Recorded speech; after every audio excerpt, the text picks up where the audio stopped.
اللہ اکبر اللہ اکبر۔ سورۃ لقمان۔ بسم اللہ الرحمن الرحیم۔ الف لام میم۔ تلک آیات الکتاب الحکیم۔ اس سورہ مبارکہ کی ابتدائی آیات جو ہیں وہ سورہ بقرہ کی ابتدائی آیات سے بہت مشابہ بھی ہیں، اور دوسرے یہ کہ اس میں ایک لطیف فرق ہے، وہ ابھی آپ کے سامنے آ جائے گا۔ تلک آیات الکتاب الحکیم ھدی ورحمۃ للمحسنین الذین یقیمون الصلاۃ ویؤتون الزکاۃ وہم بالآخرۃ ہم یوقنون اولئک علی ھدی من ربہم واولئک هم المفلحون۔ پانچویں آیت تو یہاں ہے وہی پانچویں آیت ٹھیک سورہ بقرہ کی ہے، اولئک علی ھدی من ربہم واولئک هم المفلحون۔ پہلی آیت الف لام میم یہاں ہے، پہلی آیت الف لام میم سورہ بقرہ کی بھی ہے۔ نوٹ کیجئے کہ وہاں آیا تھا ھدی للمتقین، یہ تقوی والوں کے لیے جن میں کوئی حق کی طلب ہے، جو چاہتے ہیں نیک راستے پر چلنا، جن میں طلب ہدایت ہے، ان کے لیے ہدایت ہے۔ یہاں ایک لفظ کا اضافہ کیا، اگلی منزل چونکہ بیان ہو رہی ہے، ھدی ورحمۃ للمحسنین، یہ جو بلند ترین منزل ہے، جو احسان کے مقام تک پہنچ جائے، ان کے حق میں یہ صرف ہدایت ہی ہدایت نہیں، رحمت بھی ہے۔ تو یہاں تقابل اگر کریں گے، الف لام میم ذالک الکتاب لا ریب فیہ ھدی للمتقین، یہاں فرمایا تلک آیات الکتاب الحکیم، یہ ایک بڑی حکمت بھری کتاب کی آیات ہے، اور یہ ہدایت ہے اور رحمت ہے محسنین کے حق میں۔ اور یہ محسنین جو ہے قرآن کی اصطلاح کے طور پر، جیسا کہ میں بیان کر چکا ہوں سورہ مائدہ میں، کہ یہ پہلا درجہ ہے اسلام، اس سے اوپر ایمان، اس سے اوپر احسان۔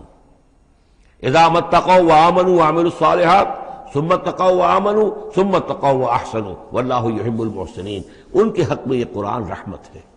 الذین، اب ان کی یہ اوصاف ہیں جو نماز قائم رکھتے ہیں، ویؤتون الزکاۃ، وہاں ہے ومما رزقناہم ینفقون، یہاں باقاعدہ لفظ زکوٰۃ آ گیا، وہ زکوٰۃ دیتے رہتے ہیں، یا یہ کہ اپنے تزکیے کے لیے مسلسل کوشاں رہتے ہیں۔ وہم بالآخرۃ ہم یوقنون، اور آخرت پر ان کا پورا یقین ہے۔ اصل شے جو ہے جو انسان کے عمل اور کردار پر اثر انداز ہوتی ہے، وہ ایمان بالآخرہ ہے۔ اولئک علی ھدی من ربہم، یہ لوگ ہیں ہدایت پر اپنے رب کی جانب سے، وَأُولَئِكَ هُمُ الْمُفْلِحُونَ، اور یہی ہیں فلاح پانے والے۔ وَمِنَ النَّاسِ مَن يَشْتَرِي لَهْوَ الْحَدِيثِ لِيُضِلَّ عَن سَبِيلِ اللَّهِ بِغَيْرِ عِلْمٍ، لوگوں میں سے کچھ ایسے بھی ہیں کہ جو کھیل کی باتیں خریدتے ہیں، کھیل کود، اور تاکہ لوگوں کی توجہ ادھر ہو جائے۔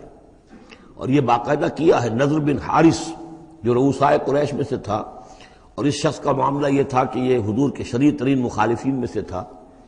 اس نے یہ کیا کہ یہ لوگ جو ہیں، چونکہ عربوں کے اندر ذوق تو تھا، ان کے ہاں اچھے شاعروں کی بڑی قدر تھی، خطبہ ادب جو ہے، فصاحت و بلاغت جو ہے، اس سے ان کو دلچسپی تھی، قرآن مجید کی فصاحت اور بلاغت انہیں اپنی طرف کھینچتی تھی۔ وہ چاہتے تھے کہ یہ لوگ سنیں ہی نہ، تو وہ کہیں سے شام گیا اور وہاں سے کوئی گانا گانے والی ایک لونڈی لے آیا جو بہت اچھا گانا گاتی تھی، اور اس کی محفلیں اس نے منعقد کرانی شروع کر دی، تاکہ لوگ آئیں یہاں پر اور یہ اس میں مگن رہیں، اور رات کا وقت وہاں لگائیں تو دن میں سوئیں۔ بہرحال کسی طریقے سے ان کی توجہات جو ہے اس کو محمد کی طرف سے ہٹا کر صلی اللہ علیہ وسلم تو ان چیزوں میں لگا دیا جائے۔ اور یہ اچھی طرح سمجھ لیجئے کہ اس وقت دنیا میں یہ کھیلوں کا معاملہ، سپورٹس کا، گیمز کا معاملہ، اور پورے ذرائع ابلاغ کے اوپر معلوم ہوتا ہے چھائی ہوئی شے یہ ہے۔ ٹی وی کے اوپر تو معلوم ہوتا ہے کہ دنیا کی اہم ترین شے جو ہے وہ یہ گیمز ہیں، ان کے ٹورنامنٹس ہیں، وہ وہاں ہو رہا ہے، یہاں ہو رہا ہے، وہاں ہو رہا ہے، یہاں ہو رہا ہے، یہ ٹینس کا ہے، یہ فلاں کا ہے، یہ تیراکی کا ہے، اور یہ گیم، اس لیے کہ اسی کو دیکھتے رہو۔ جو بھی وقت کوئی فارغ ہے، ظاہر بات ہے کہ کہیں ایسا نہ ہو کہ کہیں بیٹھے بیٹھے کہیں اچانک خیال ہی آ جائے کہ بھئی سوچے انسان میں ہوں کون، کہاں سے آیا ہوں، کہاں جا رہا ہوں، زندگی کا مال کیا ہے، مقصد کیا ہے، اپنی حالات کے بارے میں ہی سوچے، دنیا کدھر جا رہی ہے، قوم کدھر جا رہی ہے، ملک کدھر جا رہا ہے، نہیں، ان کو مست رکھو۔ وہ اقبال نے تو کہا تھا کہ ابلیس نے یہ کہا اپنے کارندوں سے کہ مست رکھو ذکر و فکر صبح گاہی میں اسے، اور پختہ تر کر دو مزاج خانقاہی میں اسے۔ اس سے اگلی بات ہے کہ جو آج دنیا کے ابلیسوں نے جو ایجاد کی ہے، تو یہ کھیل کود، اسی طریقے سے یہ ایکٹرز، یہ ڈرامے، اور پھر ان کے ایکٹرز اور ایکٹریسز کی زندگیاں، اور ان کے جو بھی سکینڈلز ہوں، جس طریقے سے کہ ان کو دنیا میں پھیلایا جا رہا ہے تاکہ وہ نوجوان نسل بھی بس ان دلچسپی میں پڑی رہے، تو یہ ہے اصل میں وہ فلسفہ۔ وَمِنَ النَّاسِ مَن يَشْتَرِي لَهْوَ الْحَدِيثِ، کھیل کود کی چیزیں خریدتے ہیں وہ لوگ لیضل عن سبیل اللہ، تاکہ اللہ کے راستے سے گمراہ کریں، بغیر علم، بغیر علم کے۔ وَيَتَّخِذَهَا هُزُوًا، اور اللہ تعالیٰ کا جو معاملہ ہے اس کو یہ وہ ہنسی ٹھٹا بنا دیں۔ اولئک لہم عذاب مہین، یہ وہ لوگ ہیں کہ جن کے لیے اہانت آمیز عذاب ہے۔ وَإِذَا تُتْلَىٰ عَلَيْهِ آیاتنا وَلَّىٰ مُسْتَكْبِرًا، اور جب اسے سنائی جاتی ہیں ہماری آیات تو وہ ولّا اپنی قبر پیٹھ موڑ کر چل دیتا ہے، مستکبرن استکبار کرتے ہوئے، کأن لم یسمعها، جیسے کہ اس نے سنی ہی نہیں، کأن فی اذنیہ وقرا، گویا کہ اس کے کانوں میں کچھ ثقل ہے، بوجھ ہے، اس نے سنا ہی نہیں کیا محمد نے سنایا ہے۔ فبشرہ بعذاب علیم، یہ سارا جو ہے یہ اس نضر بن حارث کے لیے یہ آیات نازل ہوئی ہیں۔ تو اے نبی اس شخص کو دردناک عذاب کا آپ کی بشارت دے دیجیے۔ ان الذین آمنوا وعملوا الصالحات لہم جنات النعیم، یقیناً وہ لوگ جو ایمان لائے اور جنہوں نے نیک عمل کیے ان کے لیے نعمتوں بھرے باغات ہیں، خالدین فیہا، جس میں وہ ہمیشہ ہمیش رہیں گے۔ وعد اللہ حقا، یہ اللہ کا وعدہ ہے جو سچا ہے، پختہ ہے، اٹل ہے، حتمی ہے، یقینی ہے۔ وہو العزیز الحکیم، اور وہ زبردست ہے، حکمت والا۔ خلق السماوات بغیر عمد ترونہا، اس نے آسمان بنا دیے بغیر ستونوں کے جو تمہیں نظر آتے ہوں۔ وَأَلْقَىٰ فِي الْأَرْضِ رَوَاسِيَ أَن تَمِيدَ بِكُمْ، اور اس نے زمین میں ایسے لنگر ڈال دیے ہیں کہ تمہیں لے کر ایک طرف کو لڑک نہ جائے، جھک نہ جائے۔ وَبَثَّ فِيهَا مِن كُلِّ دَابَّةٍ، اور اس میں ہر طرح کے جانور جو ہے پھیلا دیے ہیں۔ وَأَنزَلْنَا مِنَ السَّمَاءِ مَاءً، اور اس نے اتارا ہے آسمان سے پانی۔ فَأَنبَتْنَا فِيهَا مِن كُلِّ زَوْجٍ كَرِيمٍ، اور اس میں ہر طرح کے جو ہے جوڑے نباتات کے اس نے پیدا کر دیے ہیں، ہر طرح کے۔ آپ کو معلوم ہے کہ ان کی بھی فیملیز ہوتی ہیں، یہ سٹرس فیملی ہے اور یہ فلاں فیملی ہے، اس طریقے سے اللہ تعالیٰ نے ان کے بھی خاندان بنائے ہوئے۔ ھذا خلق اللہ فارونی ماذا خلق الذین من دونہ، یہ تو ہے اللہ کی تخلیق، تم بھی مانتے ہو کہ اللہ نے بنایا، پھر ذرا مجھے دکھاؤ کیا چیز بنائی ہے انہوں نے جو اس کے سوا معبود تم نے بنا لیے ہیں۔ بل الظالمون فی ضلال مبین، ظاہر ہے کہ ایسے ان کے عقیدے میں بھی یہ بات نہیں تھی۔ یہ دوسری بات ہے کہ وہ متوجہ نہیں ہوتے تھے، جو کچھ کر رہے ہیں اس کا کبھی تجزیہ نہیں کرتے تھے، لیکن یہ ہے کہ یہ ظالم جو ہے یہ کھلی گمراہی میں پڑے ہوئے ہیں۔ اب جو دوسرا رکوع آ رہا ہے سورہ مبارکہ کا، یہ ہمارے اس منتخب نصاب کا ایک اہم درس ہے، اور یہ منتخب نصاب کا پہلا حصہ ہے جو جامع اسباق، سورۃ العصر، پھر آیت البر، تیسرا سبق یہ ہے، اس لیے کہ اس میں بھی وہ انسان کی نجات کے لیے جو چیزیں لازم ہیں وہ سب کی سب ان کا ایک اسکیلیٹن سمجھیے، اس کا جو ہے ایک خاکہ جو ہے، بلو پرنٹ اس کے اندر بھی آ گیا ہے۔ اور یہ اصل میں ایک ایسے شخص کی مثال ہے جو نہ خود نبی تھے نہ کسی نبی کے پیروکار تھے، لیکن وہی جو بات میں نے بارہا آپ سے عرض کی ہے کہ سلیم الطبع انسان، سلیم الفطرت انسان، اور سلیم العقل انسان، فطرت کج نہ ہوئی ہو، پرورٹڈ نہ ہو، اور انسان کی عقل جو ہے اس کے اوپر پردے نہ پڑ گئے ہوں، تو انسان کچھ حقائق تک خود پہنچ جائے گا چاہے کسی نبی کی دعوت اس تک نہ پہنچی ہو۔ وہ مقام کیا ہے کہ وہ پہچان لے گا کہ اس کائنات کا ایک خالق ہے، وہ اکیلا ہے، وہی اس کا مدبر ہے، وہی چلا رہا ہے، وہ تمام صفات کمال سے بتمام کمال متصف ہے۔ پھر یہ کہ اس نے جو ہمیں پیدا کیا ہے تو زندگی صرف یہ زندگی نہیں ہے بلکہ کوئی اور زندگی بھی ہوگی، اس کے پاس لوٹنا بھی ہوگا، ہم اس کی طرف جائیں گے اور پھر ہمیں اپنے اعمال کا محاسبہ وہاں پر فیس کرنا ہوگا اور جزا و سزا ہوگی۔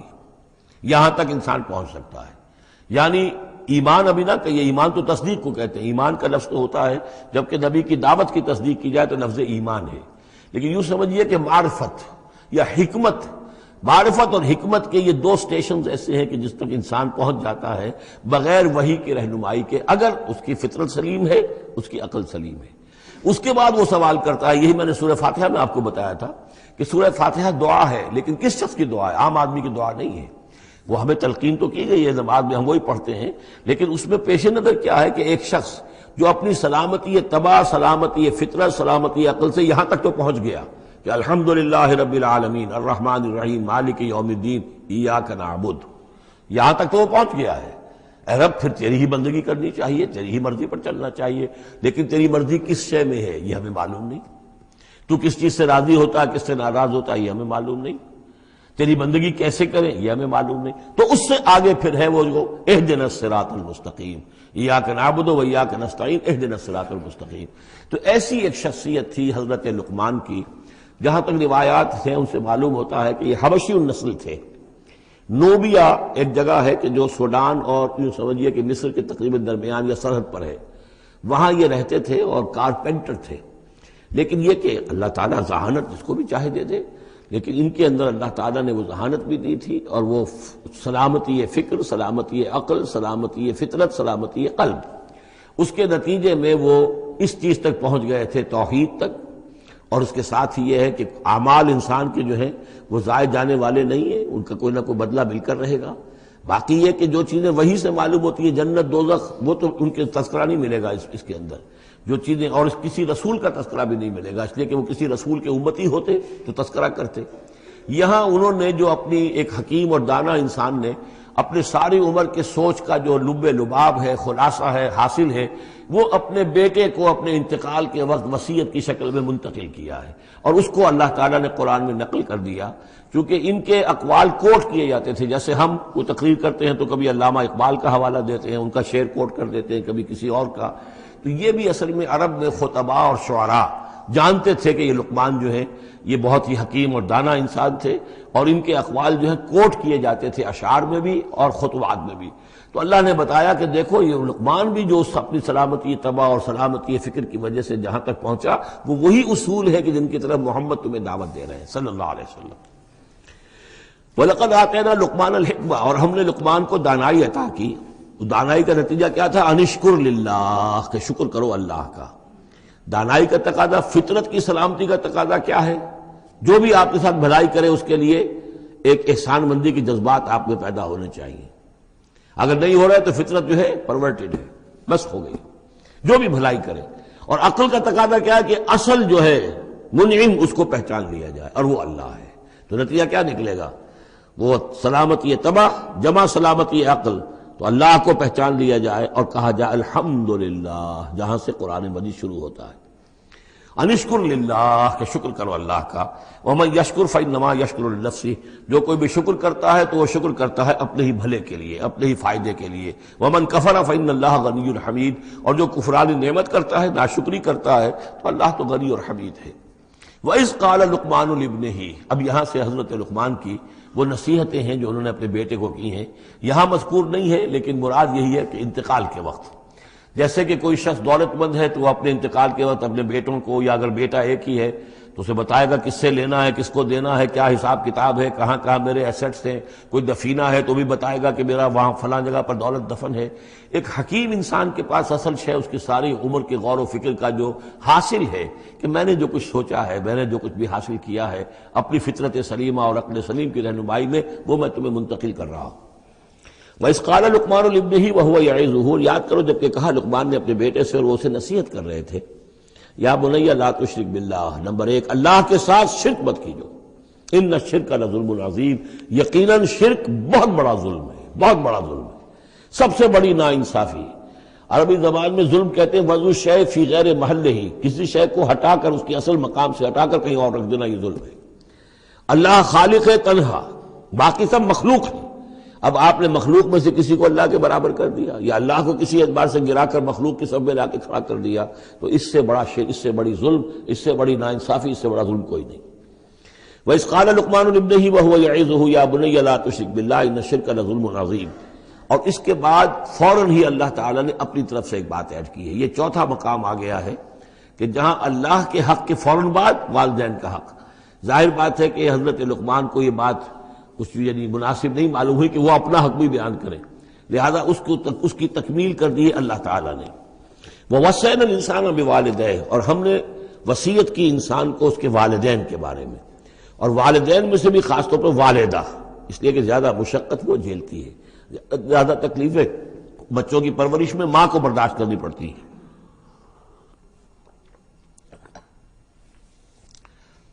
وَوَصَّيْنَا الْإِنسَانَ بِوَالِدَيْهِ حملته امه وهنا على وهن، اسے اٹھائے رکھا، وہ جو حمل ہے اس کے اپنے جسم کے اندر اٹھائے رکھا اس نے اس کو، وهنا على وهن، کمزوری پر کمزوری جھیل کر. وفصاله في عامين، پھر اس کا دودھ چھڑانا ہوا 2 سال میں سے. پھر یہ کہ پہلے 9 مہینے تو جونک کی طرح اس کے جسم کے اندر خون چوستا رہا، اور اس کے بعد پھر جو ہے دودھ اس کا جو ہے پیا ہے، تو وہ بھی اس کی توانائیاں اور اس کی قوت ہی ہے کہ جو دودھ کی شکل میں اس کے لیے غذا بنی ہے. انشکر لی ولوالدیک، کہ شکر کرو میرا اور اپنے والدین کا، الی المصیر، اور میری طرف تم کو لوٹ کر آنا ہے۔ اب دیکھیے جیسے میں نے وہاں عرض کیا تھا کہ سورہ عنکبوت میں اور اس میں بڑی مناسبت ہے ان دو میں، وہ مضمون اب یہاں بھی آ رہا ہے کہ اگر یہ دو حق ٹکرا جائیں، ایک حق اللہ کا ہے شرک نہ کیا جائے، ایک حق والدین کے ساتھ حسن سلوک ہے، اب یہ ٹکرا گئے، والدین کہہ رہے ہیں شرک کرو، اب کیا کریں؟ وَإِن جَاهَدَاكَ عَلَىٰ أَن تُشْرِكَ بِي مَا لَيْسَ لَكَ بِهِ عِلْمٌ، اگر وہ تم سے جہاد کریں، تم پر دباؤ ڈالیں، تم سے لڑیں، تم سے جھگڑیں اور تمہیں مجبور کریں کہ تم شریک کرو اور شرک کرو میرے ساتھ ایسی چیز کا کہ جس کا تمہارے پاس کوئی علم نہیں ہے، فَلَا تُطِعْهُمَا، تو ان کا کہنا مت مانو۔ وہاں پر بھی یہ مضمون آ چکا، یہاں دوبارہ آ گیا کہ ان کے حقوق ایک حد تک ہیں، اس سے آگے بڑھ کر وہ اللہ کے حقوق پر ڈاکہ ڈالنے لگے، بازی بازی بارش بابا ہم بازی، ان کے حقوق اللہ کے حقوق کے برابر نہیں ہو سکتے، ان کے حقوق اللہ کے حقوق سے فائق نہیں ہو سکتے، اس کے نیچے نیچے ہیں، تو شرک نہیں۔ البتہ یہاں یہ ذہن میں رکھیے کہ شرک صرف بت پرستی کو نہیں کہتے، لا تشرک، شرک کی کوئی قسم بھی ہو۔ اب اللہ کے کسی ایک حکم کو اگر والدین کہتے ہیں توڑو، اس کا کیا مطلب ہے؟ یہ شرک کا حکم دے رہے ہیں، اس لیے کہ آپ نے والدین کے کہنے پر اللہ کے حکم کی خلاف ورزی کی، اس کا مطلب ہے کہ آپ نے مطاع اور معبود والدین کو بنا لیا۔ نفس کے کہنے پر آپ حرام کے اندر منہ مار رہے ہیں تو آپ کا جو حرام جو دولت ہے وہ آپ کا معبود ہے اور آپ کا نفس آپ کا معبود ہے۔ ارأیت من اتخذ الہہ ہواہ، کیا تم نے دیکھا اس شخص کو جس نے اپنی خواہش نفس کو اپنا معبود بنا لیا؟ تو شرک کا مفہوم جو ہے اس کا پورا وسیع مفہوم، اور جیسا کہ اس سے پہلے بھی تذکرہ ہو چکا ہے، اس پر الحمدللہ کہ میں نے تقریباً 20 سال پرانی بات ہے یہ کہ میں نے اقسام حقیقت و اقسام شرک پر 6 گھنٹے کے کیسٹس جو ہیں میرے وہ ریکارڈڈ ہیں اور موجود ہیں۔ تو اس حوالے سے اس کو یہ نہیں سمجھنا چاہیے کہ شرک سے مراد صرف بت پرستی ہے۔ وَإِن جَاهَدَاكَ عَلَىٰ أَن تُشْرِكَ بِي مَا لَيْسَ لَكَ بِهِ عِلْمٌ فَلَا تُطِعْهُمَا، لیکن دیکھیے یہ ہے اللہ تعالیٰ کی تعلیم، اس کے اندر کیا توازن ہے۔ اس کا یہ مطلب نہیں ہے کہ والدین کے سارے حقوق ہی ساقط ہو گئے۔ اگر والدین مشرک ہیں، تمہیں شرک کرنے کا حکم دے رہے ہیں تو ان کا یہ حکم تو نہیں مانو گے، لیکن ان کے ساتھ حسن سلوک پھر بھی کرنا ہے۔ والد تو ہے نا، وہ والدہ تو ہے نا۔ وَصَاحِبْهُمَا فِي الدُّنْيَا مَعْرُوفًا، دنیا میں ان کے ساتھ رہو بہتر انداز میں، صحیح انداز میں، خدمت ان کی کرو، اگر انہیں ضرورت ہے تو اپنا مال ان پر خرچ کرو۔ اس کے اندر یہ نہیں ہوگا کہ سارے حقوق ساقط ہو گئے، اب انہیں گالیاں دینی شروع کر دو یا ان کو جو ہے ستانا شروع کر دو، نہیں۔ لیکن اگر وہ اللہ کے حکم کے خلاف کوئی حکم دیتے تو مت مانو۔ وَاتَّبِعْ سَبِيلَ مَنْ أَنَابَ إِلَيَّ، اور پیروی کرو اس شخص کے راستے کی کہ جو میری طرف اپنا رخ کر چکا ہے۔ یعنی والدین کا اتباع نہیں ہے، والدین کی اطاعت نہیں ہے، والدین کے ساتھ حسن سلوک ہے۔ اطاعت ہوگی اگر اللہ کی اطاعت کے مطابق، اس کے دائرے کے اندر تو اطاعت بھی ہوگی، لیکن بالفعل اور آزادانہ کوئی اطاعت نہیں والدین کی۔ کہیں بھی قرآن مجید میں نہیں آیا اپنے والدین کی اطاعت کرو۔ کیا حکم دیا گیا؟ حسن سلوک، نیک سلوک، ان کی ضرورت، ان کی خبر گیری ہے، ان کی خدمت ہے، ان کی ضروریات کا لحاظ رکھنا، اس کا حکم ہے۔ باقی پیروی کرو اس شخص کی جس نے اپنا رخ میری طرف کر لیا ہے، وہ کوئی بھی ہے۔ پہلے انبیاء ہوتے تھے، انبیاء کی پیروی کرو، اب انبیاء نہیں ہیں، انبیاء کے خادم ہیں۔ انبیاء کی امتوں میں جو شخص بھی اٹھا ہے دین کی دعوت لے کر، جس نے اپنا رخ کر لیا ہے، جس نے کہا میں چل رہا ہوں اللہ کے راستے میں، کون میرا ساتھی بنتا ہے، تو پیروی کرو اس کی۔ وَاتَّبِعْ سَبِيلَ مَنْ أَنَابَ إِلَيَّ، پیروی کرو اس شخص کے راستے کی جس نے اپنا رخ میری طرف کر لیا ہے۔ ثُمَّ إِلَيَّ مَرْجِعُكُمْ، پھر میری ہی طرف تم سب کا لوٹنا ہے۔ والدین بھی یہیں آ جائیں گے میرے پاس، تم بھی آ جاؤ گے۔ فَأُنَبِّئُكُم بِمَا كُنتُمْ تَعْمَلُونَ، پھر میں تمہیں جتلا دوں گا جو کچھ کہ تم کرتے رہے تھے۔ اب یہاں بیچ میں جو آ گیا اللہ کی طرف سے آ گیا، یعنی حضرت لقمان کی نصیحت صرف ابھی ایک آئی تھی، یا بنی لا تشرک باللہ ان الشرک لظلم عظیم، اے میرے بچے شرک مت کرنا اللہ کے ساتھ، اس لیے کہ شرک جو ہے بہت بڑا ظلم ہے، بہت بڑی ناانصافی ہے۔ دوسری وصیت ان کی کیا ہے؟ یا بنی انہا ان تک مثقال حبۃ من خردل فتکن فی صخرۃ او فی السماوات او فی الارض یأت بها اللہ ان اللہ لطیف خبیر، اے میرے بچے عمل، خواہ وہ نیکی کا ہو خواہ بدی کا ہو، انہا، ہا کی ضمیر ہے عمل کی طرف، عمل خواہ ایک رائی کے دانے کے ہم وزن ہو۔ اب یہ سب سے چھوٹی چیز، رائی کا دانہ، فتیلہ، نقیرہ، یہ 3 چیزیں آتی ہیں قرآن مجید میں عام طور پر چھوٹی شے کے لیے، لا یظلمون فتیلہ، لا یظلمون نقیرہ، اور یہ کہ رائی کا دانہ بہت چھوٹا، تو چاہے وہ نیکی یا بدی ہو، رائی کے دانے کے ہم وزن، اور پھر فتکن فی صخرۃ، وہ کسی پہاڑ کی کسی چٹان کے پیٹ میں جا کر، کسی کھو کے اندر جا کر وہ عمل کیا گیا ہو، اور فی السماوات، یا آسمانوں میں کیا گیا ہو۔ اب تو آسمانوں میں ہے نا، آپ خلا میں جا کر وہ عمل کر رہے ہیں، تو پھر اب تو انسان جو ہے وہاں تک پہنچ گیا ہے۔ اور فی الارض، یا زمین کے پیٹ میں گھس کر کیا گیا ہو، یاتی بہ اللہ، اللہ اسے لے آئے گا۔ یعنی انسانی اعمال، انسان اشرف المخلوقات ہے، اور انسانی اعمال ایسی گھٹیا چیز نہیں ہے کہ ایسے ضائع کر دے اللہ، چاہے وہ نیکی ہے چاہے بدی۔ فمن یعمل مثقال ذرۃ خیرا یرہ ومن یعمل مثقال ذرۃ شرا یرہ، لیکن عمل ضائع نہیں ہوگا، چاہے وہ رائی کے دانے کے برابر ہو، پھر چاہے وہ کسی چٹان میں گھس کر کیا گیا ہو، کسی پہاڑ کی کھو میں کیا گیا ہو، چاہے وہ خلا اور فضا کی پہنائیوں میں کیا گیا ہو، چاہے وہ زمین کے اندر سرنگ کھود کر کیا گیا ہو، یات بہ اللہ ان اللہ لطیف خبیر، یقیناً اللہ تعالیٰ باریک بین ہے، باخبر ہے۔ اب دو چیزیں آ گئیں، اللہ کے ساتھ شرک نہیں، اور اعمال کے بارے میں دیکھ لو، نیکی اور بدی کے نتائج نکل کر رہیں گے۔ اس سے آگے بعث بعد الموت کا یہاں تذکرہ نہیں ہے، اس سے بعد جنت اور دوزخ کا، اس لیے کہ یہ چیزیں معلوم ہوتی ہیں پھر نبی کے بتانے سے۔ اصولی طور پر جو چیز حکمت سے انسان جہاں تک پہنچ سکتا ہے وہ دو ہے، ایک خالق اور اس کے ساتھ شرک نہ ہو، اور نمبر دو اس اعمال انسانی ان کا ضرور بدلہ ملے گا۔ اب اس کے بعد تیسری بات، یا بنی اقم الصلاۃ، نماز قائم رکھو۔ یعنی جس اللہ کو تم نے پہچان لیا ہے، اب محض ایک مرتبہ پہچان لینا کافی نہیں ہوگا، اسے یاد رکھنا ضروری ہے، ورنہ شیطان تمہیں ورغلائے گا، تمہیں ادھر ادھر سے جو ہے تمہارا نفس تمہیں غلط راستے پر ڈال دے گا، جب تک کہ یہ ایمان باللہ مستحضر نہ رہے ذہن کے اندر۔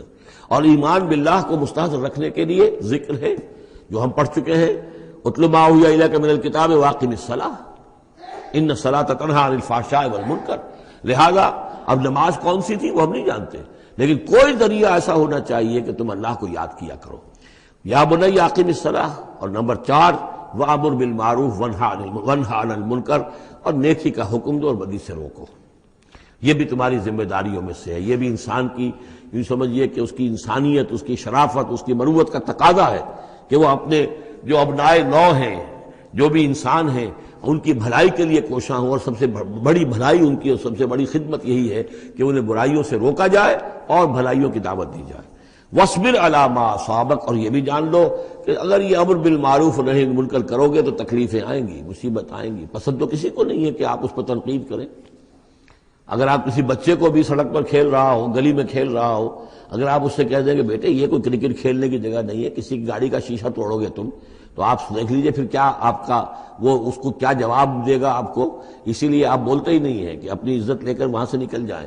تو کسی کو بھی نصیحت پسند نہیں ہے، حق کڑوا ہے، لہذا آپ اگر حق کہنا ہے اور نصیحت کرنی ہے تو پھر تیار رہو کہ وہ ممکن ہے تمہیں پلٹ کر گالی دے دے، وہ کہے کہ تم پہلے ذرا اپنے دامن کو دیکھو تمہارے کتنے دھبے ہیں۔ اب جو بھی ہو برداشت کرو، اور اگر کوئی بڑی بات ہے، اگر فرعون کے سامنے جا کر حق کہو گے تو وہ تو کہے گا کہ میں تمہیں جیل میں ڈالوں گا۔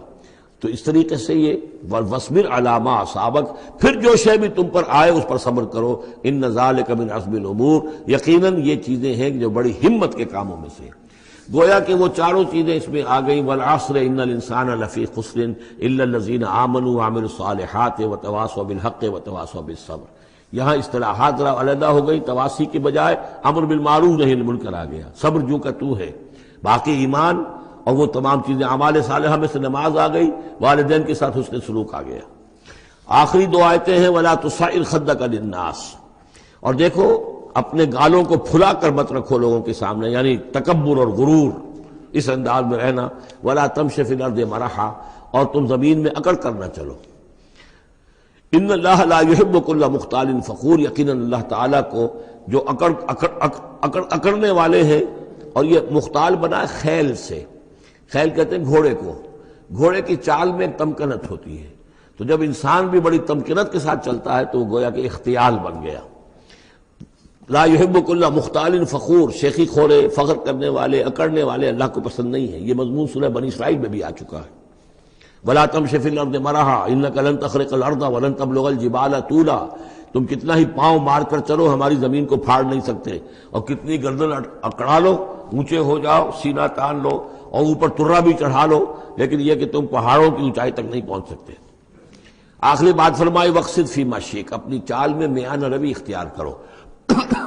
یہ میانہ روی ہر اعتبار سے، چال میں بھی، خرچ میں بھی، والذین اذا انفقوا لم یسرفوا ولم یقتروا وکان بین ذلک قواما، یہ ایک میچور شخصیت کا کہ اس کے اندر ہر اعتبار سے معلوم توازن ہو، انتہا پسندی کسی بھی اعتبار سے نہ ہو۔ واقصد فی مشیک واغضض من صوتک، اور اپنی آواز کو پست رکھو۔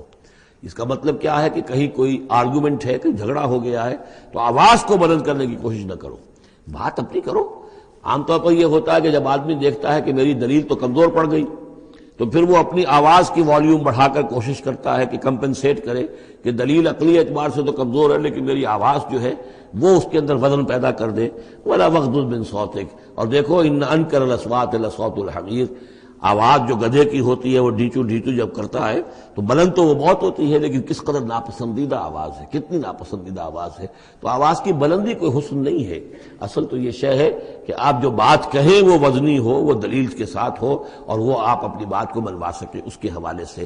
تو یہ ہے 8 آیات پر مشتمل جو رکوع ہے، یہ دوسرا رکوع سورہ مبارکہ کا، یہ ہمارے اس منتخب نصاب کا تیسرا سبق ہے۔ أَلَمْ تَرَوْا أَنَّ اللَّهَ سَخَّرَ لَكُم مَّا فِي السَّمَاوَاتِ وَمَا فِي الْأَرْضِ وَأَسْبَغَ عَلَيْكُمْ نِعَمَهُ ظَاهِرَةً وَبَاطِنَةً وَمِنَ النَّاسِ مَن يُجَادِلُ فِي اللَّهِ بِغَيْرِ عِلْمٍ وَلَا هُدًى وَلَا كِتَابٍ مُّنِيرٍ صدق اللہ العظیم۔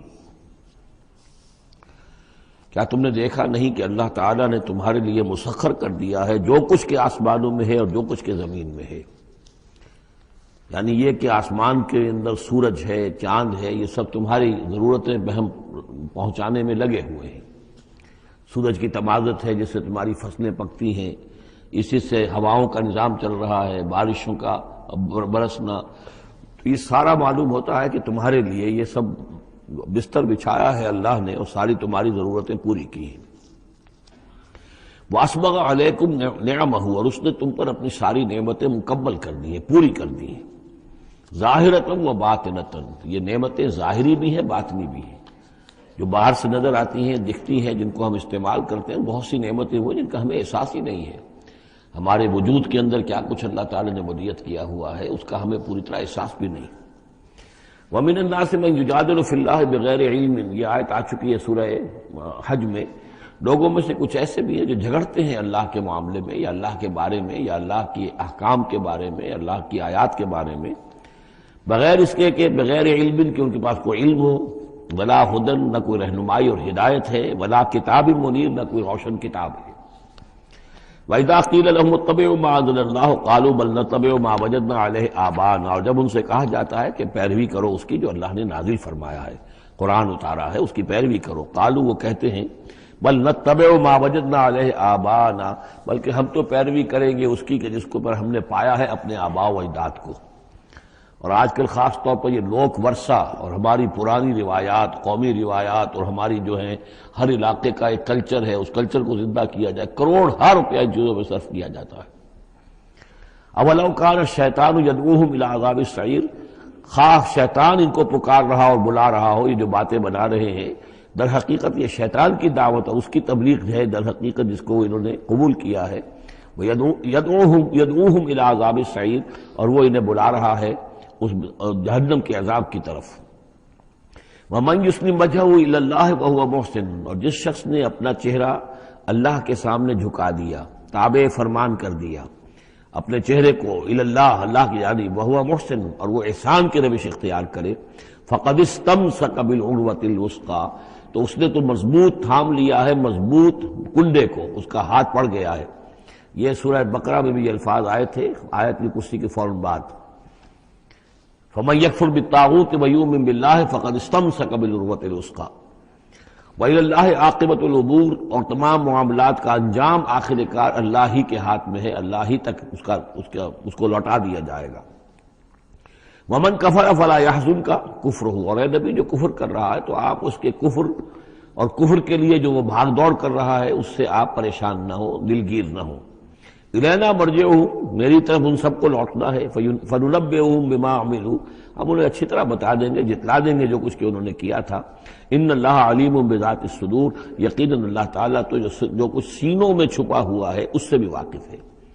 نمتعہم قلیلا، ہم انہیں ذرا تھوڑی دیر کے لیے ساز و سامان دے رہے ہیں، دنیا کے اندر یہ مزے لے لیں، مزے لوٹ لیں، ثم نضطرهم الى عذاب غلیظ، پھر ہم انہیں کشاں کشاں لے آئیں گے، کھینچ کر پکڑ کر لے آئیں گے اس عذاب کی طرف جو بہت گاڑھا ہے۔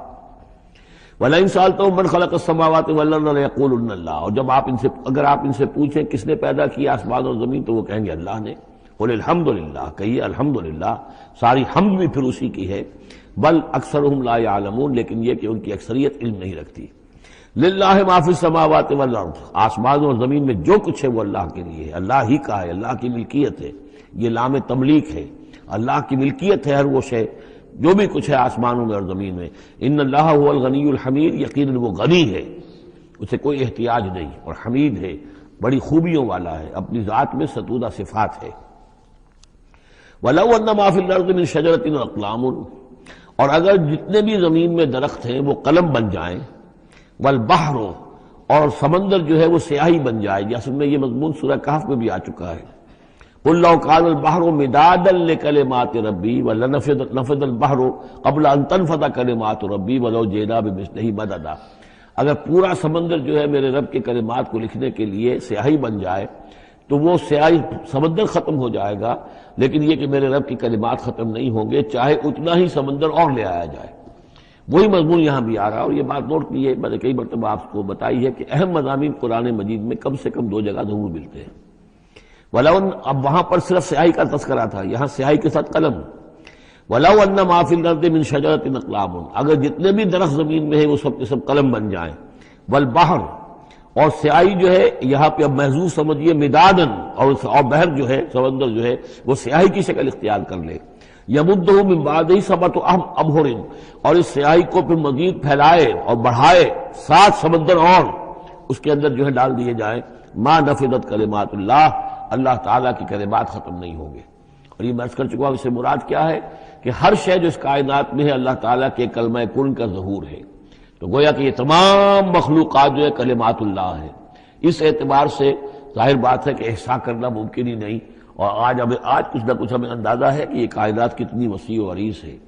ابھی تک بڑی سے بڑی ٹیلیسکوپس ایجاد کرنے کے باوجود trillions and trillions and trillions of light years تک تو ہم نے دیکھ لیا ہے، لیکن کائنات کا سرا ابھی ہمیں نظر نہیں آیا کہ یہ شروع کہاں ہوتی ہے، ختم کہاں ہوتی ہے۔ تو اس سے اندازہ کریں اللہ تعالیٰ کی خلاقی کا اور اس کی مخلوقات کتنی ہیں۔ تو وہ جتنے بھی کلمات کن ہیں، اگر ان کو لکھنے کے لیے تمام جو ہے زمین کے درخت وہ قلم بن جائیں، اور تمام سمندر جو ہیں وہ سیاہی بن جائیں، اور 7 سمندر اور بھی اس میں ایڈ کر دیے جائیں، تب بھی یہ کہ اللہ کے کلمات ختم نہیں ہوں گے۔ ان اللہ عزیز الحکیم، یقیناً اللہ تعالیٰ زبردست ہے، حکمت والا۔ اب ادھر تو اس میں تو اللہ تعالیٰ کی تخلیق کی وسعت اور عظمت کا تذکرہ ہو گیا۔ اب اس کا جو اس کے انتظام کا معاملہ، اس کی تدبیر جو ہے، اس میں کس قدر یسر ہے، کتنی آسانی ہے، کتنی سہولت ہے اس کے لیے۔ یعنی اس کائنات کو جیسے کہ سورہ بقرہ میں آیت الکرسی میں بھی آیا تھا، وَلَا يَئُودُهُ حِفْظُهُمَا، یہ آسمانوں اور زمین کی حفاظت اس پر کوئی بھاری نہیں ہے، مشکل نہیں ہے، اس کو جو ہے اس کے تھامنے میں، اس کے چلانے میں کوئی اس کے لیے یہ کام بوجھل نہیں ہے، وزنی نہیں ہے۔ وَلَا يَئُودُهُ حِفْظُهُمَا وَهُوَ الْعَلِيُّ الْعَظِيمُ، تو اسی کو یہاں فرمایا ما خلقکم ولا بعثکم الا کنفس واحدہ، تم سب کو پیدا کرنا اور تم سب کو دوبارہ پیدا کر لینا اللہ تعالیٰ کے لیے ایسے ہی جیسے ایک نفس کا پیدا کر دینا، اللہ کے لیے یہ اتنا یسیر ہے۔ ان اللہ سمیع بصیر، یقیناً اللہ تعالیٰ سمیع ہے اور بصیر ہے۔ تو گویا کہ ایک ہے اللہ کی تخلیق کی وسعت و عظمت، وہ تو کلمات الہی، اور ایک ہے اللہ تعالیٰ پر یہ کتنا ہلکا ہے، اہون علیہ، یہ اس کے لیے بہت آسان ہے، یسر اور سہولت اللہ تعالیٰ اس کے انتظام کو اور اس کو جو لے کر چل رہا ہے وہ اس پر بھاری نہیں۔ الم تر ان اللہ یولج اللیل فی النہار، کیا تم دیکھتے نہیں کہ اللہ تعالیٰ رات کو پرو لاتا ہے دن میں، ویولج النہار فی اللیل، اور دن کو پرو لاتا ہے رات میں۔ اب یہ ایک تو اس کا مفہوم یہ ہو سکتا ہے کہ جیسے ایک ڈوری ہے اور اس ڈوری کے اندر اگر آپ نے دانے ڈالے ہوئے تسبیح میں، ایک سیاہ ہے ایک سفید ہے، ایک سیاہ ایک سفید ہے، تو سیاہ کے بعد سفید، سفید کے بعد سیاہ، یہ تو آتا چلا جائے گا۔ ایک یہ ہے کہ کبھی دن بڑھتا ہے اور رات گھٹتی ہے، گویا کہ دن جو ہے رات میں داخل ہو رہا ہے، کبھی رات بڑھنے لگتی ہے دن گھٹنے لگتا ہے، گویا کہ دن جو ہے وہ رات کو انکروچ کر رہا ہے، رات کے حصے کو گویا کہ اس نے قبضے میں کر لے لیا ہے۔ تو اس طریقے سے اللہ تعالیٰ پھرو دیتا ہے رات کو دن میں، دن کو رات میں۔ وسخر الشمس والقمر، اور اس نے مسخر کر دیا ہے سورج کو اور چاند کو، کل یجری الی اجل مسمی، یہ سب کے سب چل رہے ہیں ایک وقت معین تک کے لیے، وان اللہ بما تعملون خبیر، اور یقیناً اللہ تعالیٰ جو کچھ کہ تم کر رہے اس سے باخبر ہے۔ ذالک بان اللہ هو الحق، یہ اس لیے کہ اللہ حق ہے، وانما یدعون من دونہ الباطل، اور یہ کہ جس کو یہ پکار رہے ہیں اللہ کے سوا وہ سب باطل ہیں، ان کی کوئی حقیقت ہی نہیں۔ باطل اس کو کہتے ہیں جو نظر تو آئے ہو نہ، کوئی حقیقت اس کی نہ ہو، جیسے شراب، پانی نظر آتا ہے لیکن پانی ہے نہیں۔ وَأَنَّ اللَّهَ هُوَ الْعَلِيُّ الْكَبِيرُ، اور یقیناً اللہ تعالیٰ ہی ہے سب سے بلند و بالا اور سب سے بڑا اور عظمت والا۔ أَلَمْ تَرَ أَنَّ الْفُلْكَ تَجْرِي فِي الْبَحْرِ بِنِعْمَتِ اللَّهِ لِيُرِيَكُم مِّنْ آيَاتِهِ، کیا تم دیکھتے نہیں کہ کشتیاں چلتی ہیں سمندر میں یا دریا میں اللہ کی نعمتوں کو لے کر؟ ظاہر بات ہے ٹرانسپورٹ جو ہوتی تھی پہلے بہت بڑی، وہ سمندروں میں کشتیوں سے، دریاؤں میں بھی۔ لِيُرِيَكُم مِّنْ آيَاتِهِ، تاکہ وہ تمہیں دکھائے اپنی آیات میں سے۔ ان فی ذلک لآیات لکل صبار شکور، یقیناً اس میں آیات ہیں، لیکن کس کے لیے؟ ان سب لوگوں کے لیے جو صبر کرنے والے ہیں، شکر کرنے والے ہیں۔ صبار یہ بھی مبالغے کا صیغہ ہے، فعال کے وزن پر، بہت صبر کرنے والا۔ شکور فعول کے وزن پر ہے، بہت زیادہ شکر کرنے والا۔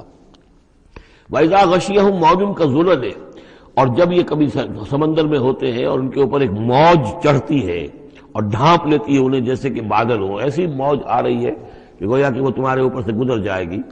دعوا اللہ مخلصین لہ الدین، تو وہ پکارنے لگتے ہیں اللہ کو اسی کے لیے اپنی اطاعت کو خالص کرتے ہوئے۔ فلما نجاہم الی البر، اور جب اللہ انہیں نجات دے کر لے آتا ہے خشکی پر، فمنہم مقتصد، تو ان میں سے کچھ وہ لوگ ہیں کہ جو بیچ کی چال پر چلتے ہیں، یعنی یہ کہ اکثر و بیشتر جو ہیں وہ پھر شرک کی راہ اختیار کر لیتے ہیں۔ وما یجحد بآیاتنا الا کل ختار کفور، اور ہماری آیات کا انکار نہیں کرتے مگر وہی جو قول کے جھوٹے ہیں اور ناشکرے ہیں۔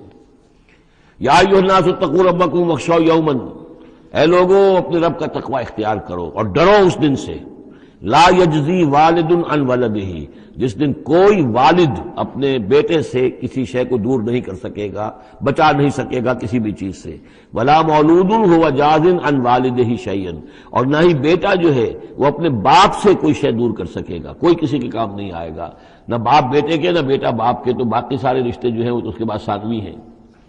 ان وعد اللہ حق، یہاں وہ آیت بھی یاد آ گئی ہوگی آپ کو، یا بنی اسرائیل اذکروا نعمتی التی انعمت علیکم انی فضلتکم علی العالمین واتقوا یوما لا تجزی نفس عن نفس شیئا ولا يقبل منها شفاعۃ ولا یؤخذ منها عدل ولا هم ينصرون۔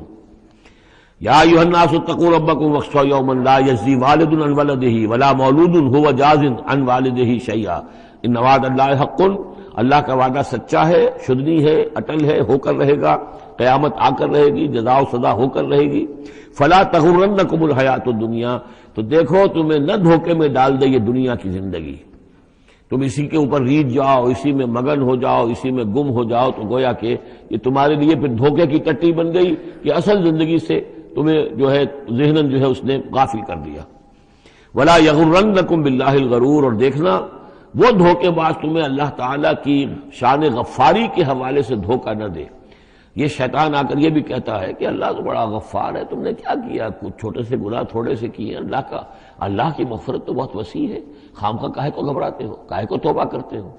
تو یہ جو ہے اللہ کی رحیمی، اللہ کی شان غفاری کا حوالے سے دھوکے میں دینا انسان کو۔ ولا یغرنکم باللہ الغرور ان اللہ عندہ علم الساعہ، اللہ ہی ہے کہ جس کے پاس ہے قیامت کا علم کہ قیامت کب آئے گی۔ ساعہ اور قیامہ، اس کے فرق کو ذہن میں رکھیے۔ گھڑی وہ معین گھڑی جب کہ زلزلہ ہوگا اور یہ اجرام سماویہ جو ہیں وہ ایک دوسرے سے ٹکرائیں گے اور پہاڑ جو ہے روئی کے گالوں، یہ ساعہ ہے جس میں کہ ہلاکت ہوگی دنیا کی آخری۔ اور پھر باس بادل موت کے بعد جو دن آنا ہے وہ قیامہ ہے۔ قیام کہتے ہیں کھڑے ہونے کو، اس دن کھڑے ہوں گے لوگ اور حاضر ہوں گے اپنے رب کے حضور میں۔ تو عام طور پر ہم قیامت کا لفظ جب بولتے ہیں تو ساعت کی جگہ پر بولتے ہیں۔